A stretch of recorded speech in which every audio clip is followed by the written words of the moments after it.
Respeitar as pessoas com necessidades especiais é ter uma série de cuidados para que elas não sejam excluídas do convívio social. E promover a acessibilidade é uma forma de respeitar, dando às pessoas o acesso aos mesmos bens e serviços disponíveis para todos os cidadãos.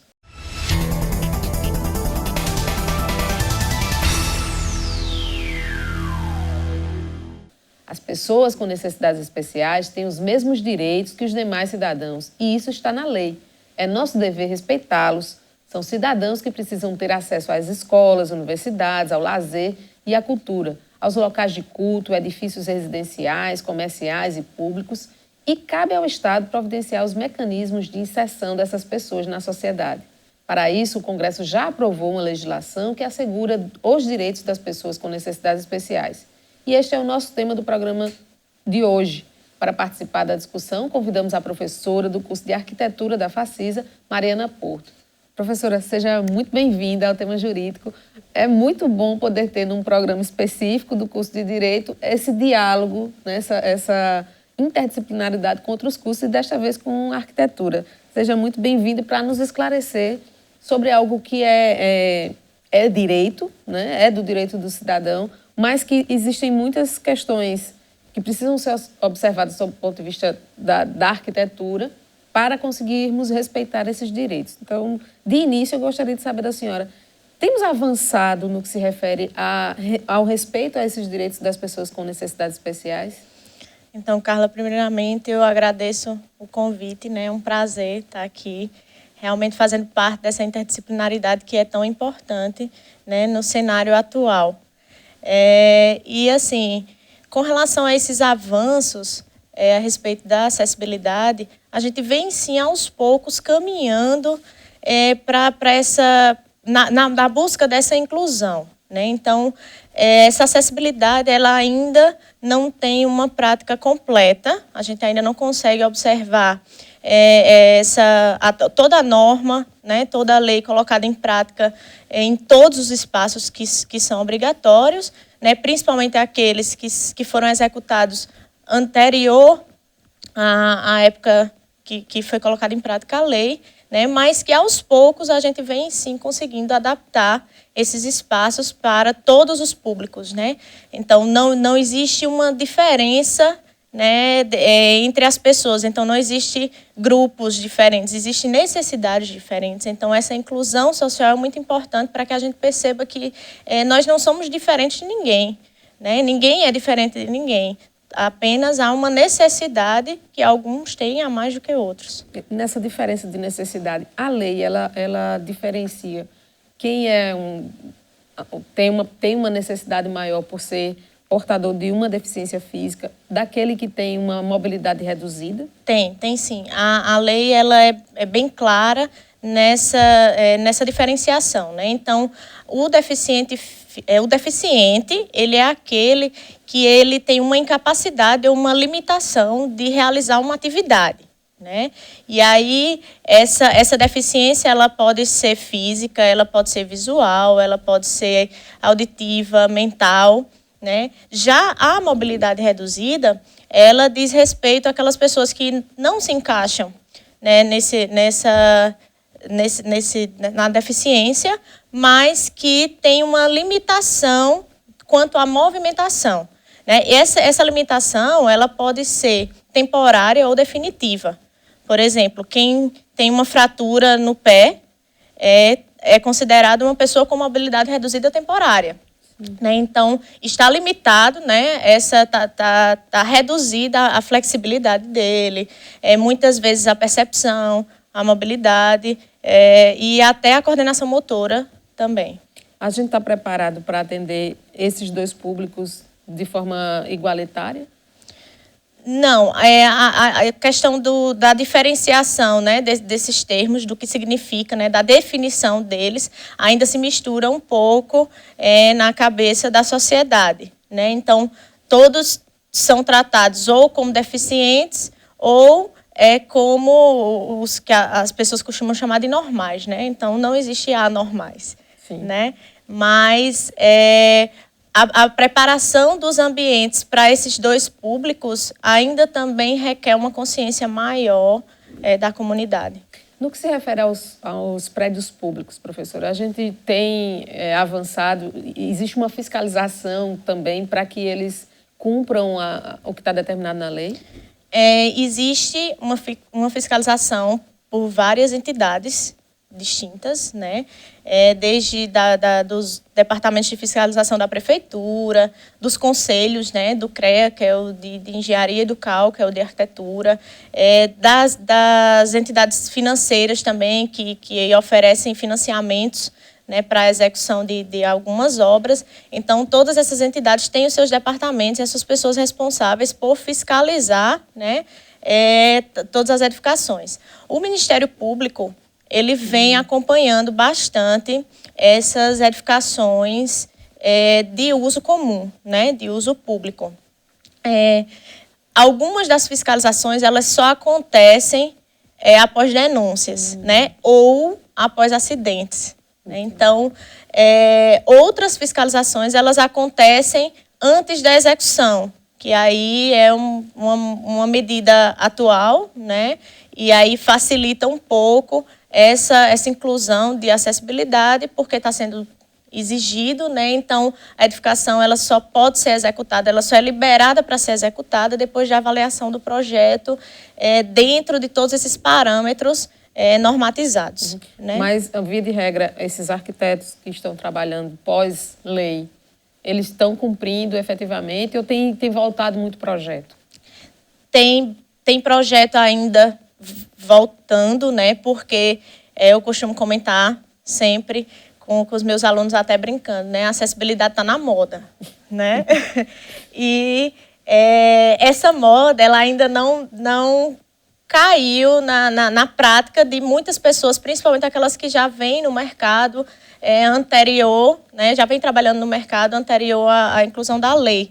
Né, mas é uma prática obrigatória que, inclusive, quando a gente vai tirar a licença da responsabilidade técnica do projeto, né, o CAL já exige, que é o Conselho de Arquitetura, né, ele já exige que a gente se responsabilize lá pela inclusão ou não da acessibilidade, diante da obrigatoriedade ou não, dentro daquela edificação que a gente está solicitando licença. Então, tem uma flexibilidade?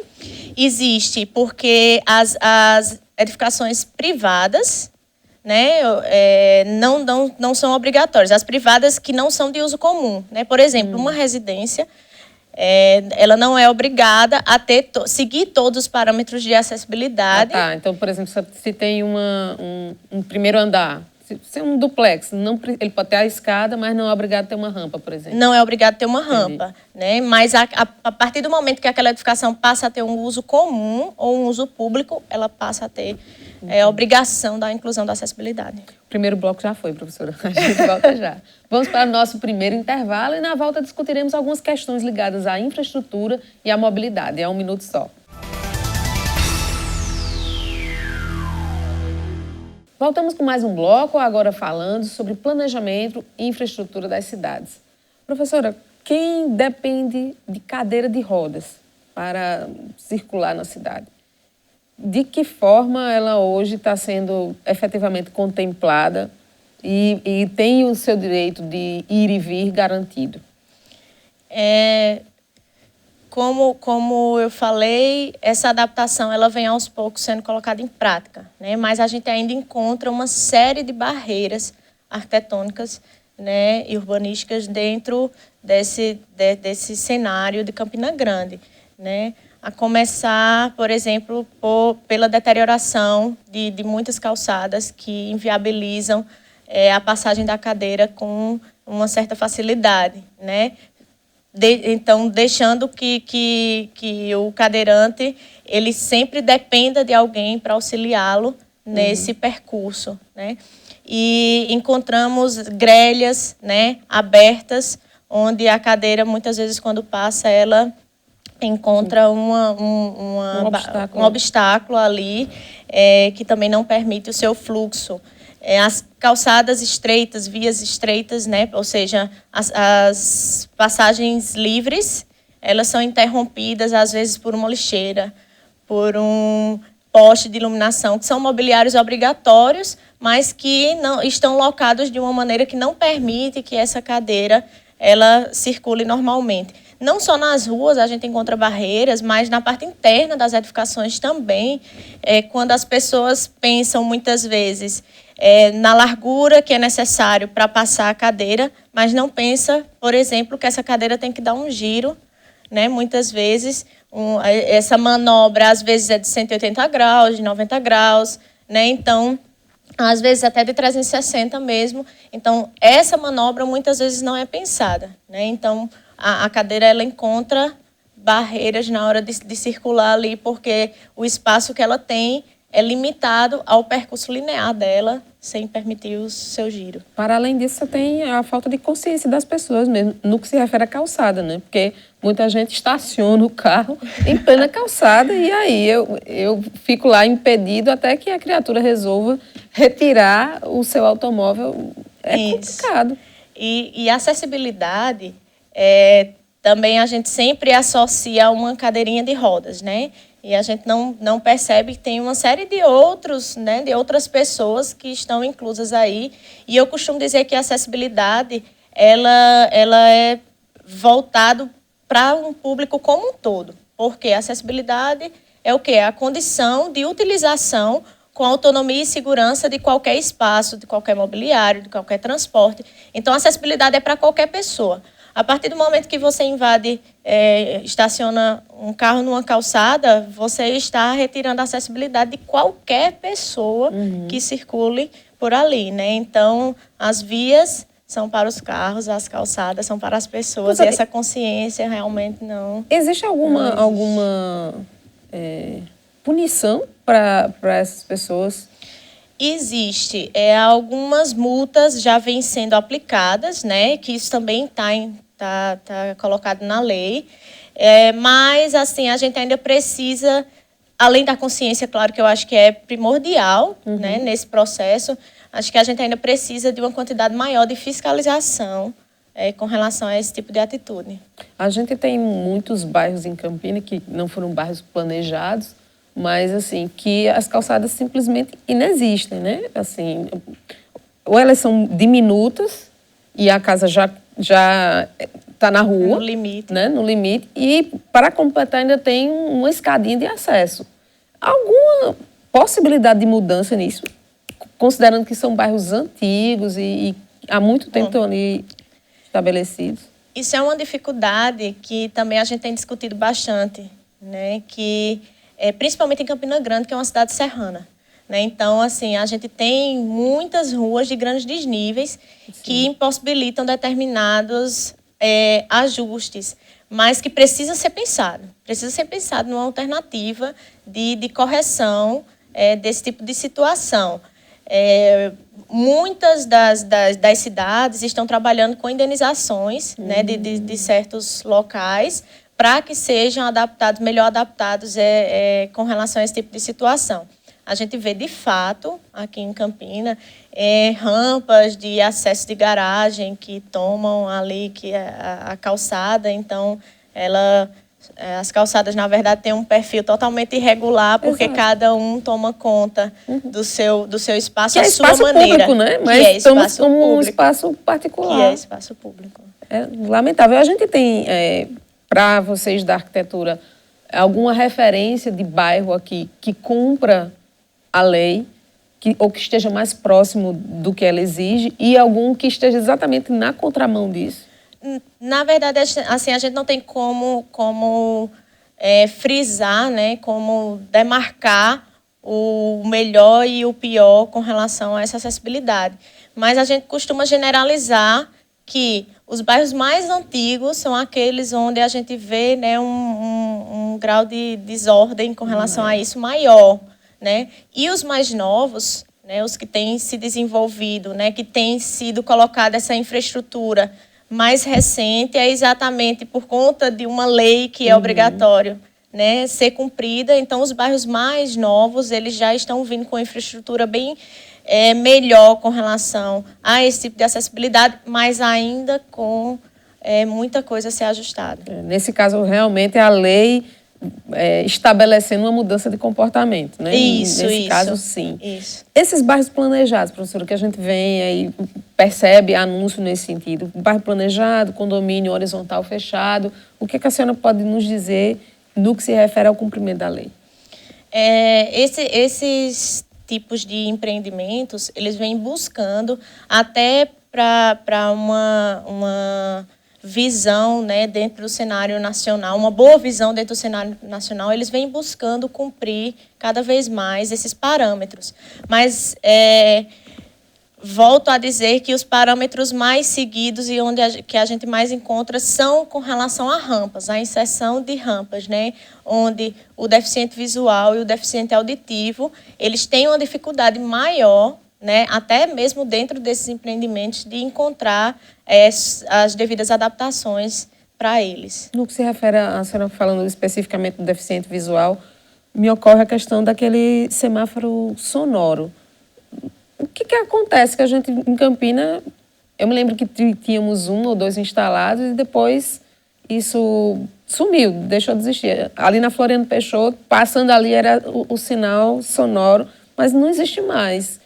O que a lei diz em relação a essa necessidade de instalação desse tipo de semáforo? Está normatizado, a lei manda seguir todo tipo de sinalização que permita esse trânsito, né, e essa vivência de qualquer espaço.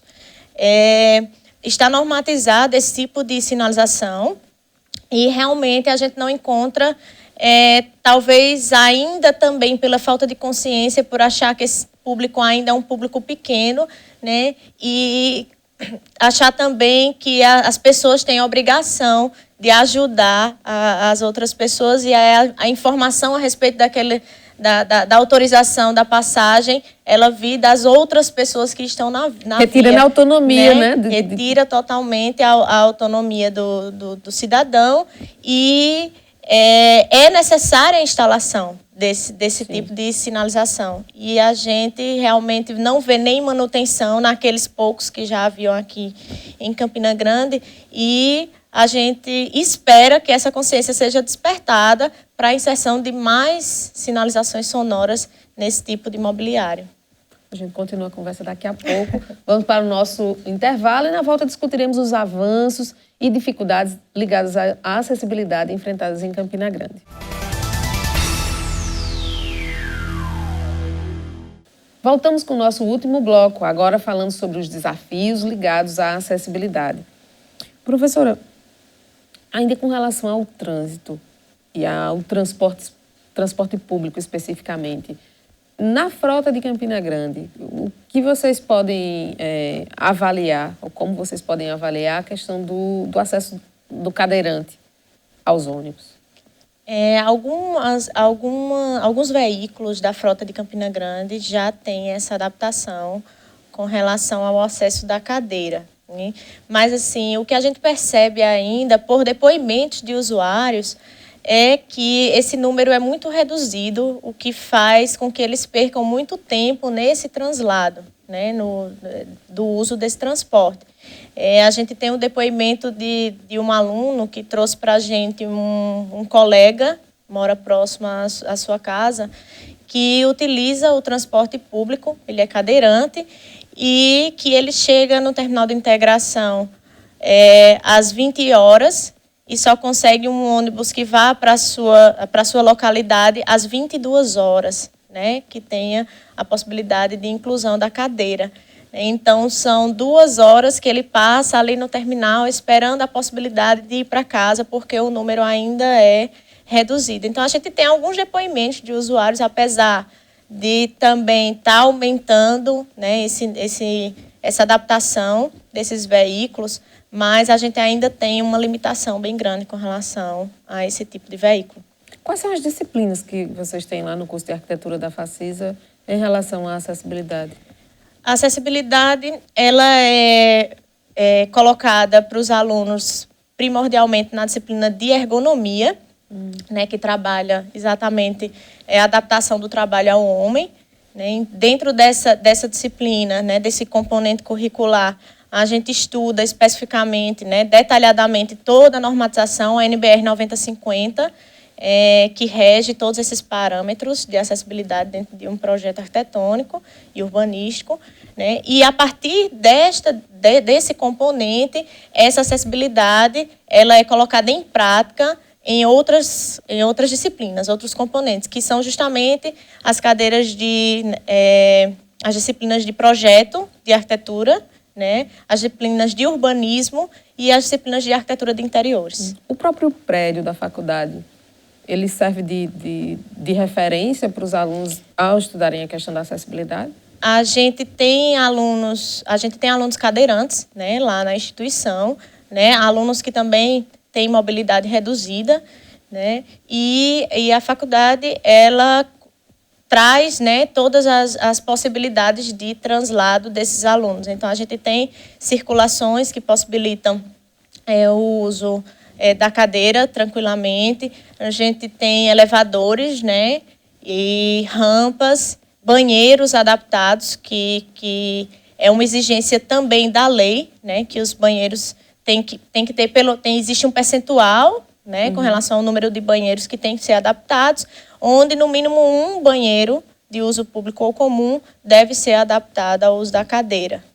Vocês têm feito pesquisas também, professora, no que se refere à acessibilidade? A gente tem várias pesquisas voltadas para esse tema, né? E uma delas trabalha a acessibilidade nas guaritas de prédios de Campina Grande, né? Outra que eu acompanho é exatamente o projeto de pontos, né, de abrigos de ônibus, né, acessíveis e sustentáveis, né, que eu acompanho junto com os meninos. Tem um projeto de extensão também, que eu também acompanho, que é com relação aos idosos, que é uma coisa que você questionou, lá no São Vicente e Paulo, né? Então, a adaptação para a inclusão da melhor acessibilidade, ou seja, proporcionar a eles uma melhor qualidade de vida, incluindo esses parâmetros de acessibilidade. Em relação aos idosos, nós somos um país onde a população está envelhecendo, né? Acredito que a arquitetura vem se preocupando com isso, construindo espaços que acabam contemplando esse público específico, lembrando que vamos chegar lá e vamos precisar de espaço que seja adaptado. E tivemos, recentemente, implantado pelo governo do estado, Cidade Madura. Em que medida esse conjunto, voltado para esse público específico, se aproxima das normas? O Cidade Madura é uma iniciativa, acho que muito plausível, né, com relação à consciência das necessidades desse público também, né? De fato, como a expectativa de vida está aumentando, a fase idosa ela está se tornando uma fase comum, né? Assim como a fase adulta, mas que exige, né, alguns cuidados. Com relação ao cumprimento da norma, existem alguns parâmetros que a gente consegue perceber lá, por exemplo, a inserção de guarda-corpo, né, de corrimão em diferentes alturas, em alguns espaços, portas, né, largas que possibilitam o acesso da cadeira na possibilidade desse uso. Apesar de que a gente sabe que todo projeto em seu início, ele sofre, né, alguns impactos, né, que exigem depois algumas adaptações, mas que tem uma iniciativa que eu acho que é de grande valia para a nossa sociedade. Professora, para finalizar, o que a senhora diria? Quais são os principais desafios no que se refere à acessibilidade em Campina Grande, na Paraíba, como um todo? Acredito que o maior desafio ainda é a conscientização, né? A conscientização de que a acessibilidade ela envolve um público muito grande, né? Como eu falei, que vai além de um cadeirante e que vai além também da inserção de uma rampa a qualquer modo, né? Existe uma inclinação específica, existe a eliminação de determinadas barreiras. Não adianta você inserir uma rampa que logo após a rampa você vai ter uma barreira que não está permitindo essa acessibilidade. Então, a conscientização, eu acho que ainda é o maior desafio, né? Porque acho que é importante a gente não só cumprir a tabela, né, cumprir um protocolo por medo de uma punição, mas sim a gente ter a consciência da necessidade dessa inclusão, né? A gente cumprir com o nosso papel social dentro dessa igualdade em que a gente precisa se enxergar. Levar a inclusão a sério, né, professora? Levar a inclusão a sério. Muito obrigada pela sua participação aqui conosco. Espero que a gente possa trazer outros temas de arquitetura para discutir aqui no tema jurídico. Obrigada mesmo, professora. Eu que agradeço. Obrigada a todos. E obrigada a você também pela sua audiência aqui na TV Itararé e no nosso canal no YouTube. Bom final de semana e até sábado que vem com mais um tema jurídico da Facisa.